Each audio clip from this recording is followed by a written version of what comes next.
Bro, we live in a time right now where things are getting wild, especially in America. In this information age, if you don't have a brain with processing power to think, you're cooked. As you know, with the recent death of Charlie Kirk, there's been a lot of controversy. Since the assassination of Charlie Kirk, the internet has shown its dark side. I think the only thing that went wrong that day was that Trump wasn't standing behind him getting a secondhand bullet. Specifically over the things people claimed he said that were racist. The guy who made a living spewing evil, hate-filled rhetoric died from getting shot right in the voice box. I might be 1% less atheist today. Here's one that we're all familiar with about DEI and black pilots. Yeah, so last year you said something about DEI, unqualified black pilots. You see a pilot on a black pilot. Don't you think it was an irresponsible statement suggesting that maybe these pilots aren't qualified or unqualified? No. But I'll tell you exactly what I said and why I said it. Okay, go ahead. I said United Airlines is saying that they want 40% of all their pilots to be people of color or women.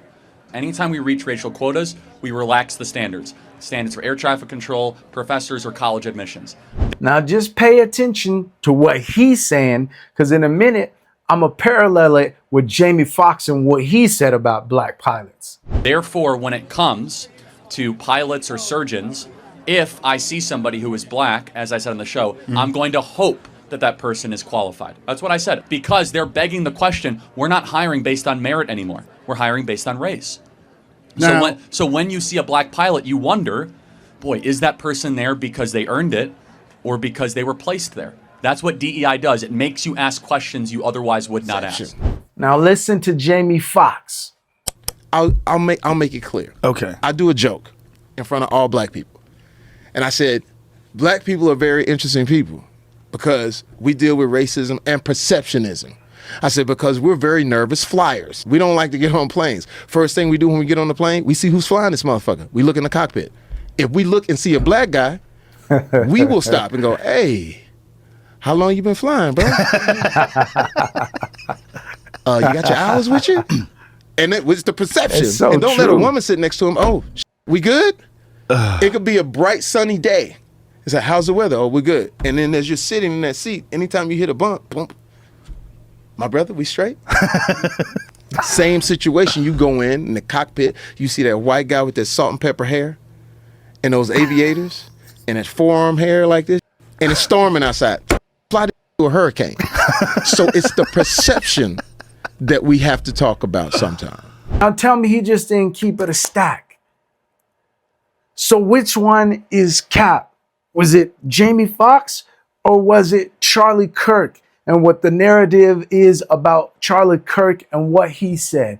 And when does it become right for Jamie Foxx to say it or for Charlie Kirk to say it? Is it because he's black and he's white? Because if so, then what we're saying is that it's okay for a black man to say one thing just because that's his particular race that he is a part of versus the white man who says it. And let me tell you something, that is racist for you to say that. If one person can say it and it's true for one race to say it, then it should be the same reality for all races to say the same exact thing when it comes to this situation. But a lot of people don't think about it that way because a lot of people get pulled in to the narratives that are at work today in our society. This is why I said you have to be able to have thinking power, because the devil, the way the devil works and the way the devil operates, the enemy, is he doesn't want people to think. Thinking capacity is one of the greatest things that God gave us. It is a part of our godlike ability that we have the ability to think, we have the ability to create, we have the ability to make choices and decisions, free will. All of those things are a part of our God-given ability. Once you start turning down the knob of the functioning capacity of any of those things, that's when we become like robots. That's when we become less of being made in God's image. And that is the strategy that the enemy is using in these last days and in this time frame that we're in right now. This is why we have to be very careful and cautious when it comes to AI. I just saw a video the other day with a guy named Cap Chatfield, and he was having a conversation with AI where he told it specific prompts just to bypass, all of the filters that are set up in AI. And when he was having this conversation with AI, AI was pretty much saying that it is set in place to manipulate us and to be able to get us to believe narratives, to get us to believe things that are not true. Not only that, that right now it's given us partial truths and more of truth, but there's going to be a time where it switches and it begins to get really deceptive in the things that it tells us. But that's all a part of Satan's process and Satan's plan to blind us and to distract us from truth.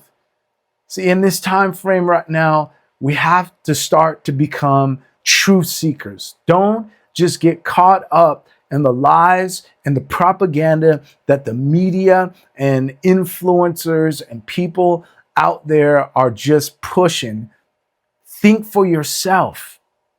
And as you think out things for yourself, the best thing that you need to do is get the mind of God. What does God think about society? What does God think about what's going on in the world today? What does God think about the political culture? That's what's most important. Get the mind of God. All right, don't forget to subscribe and smash that like button. We're trying to start a movement here. Share this video with somebody you know that you feel like needs to hear this truth.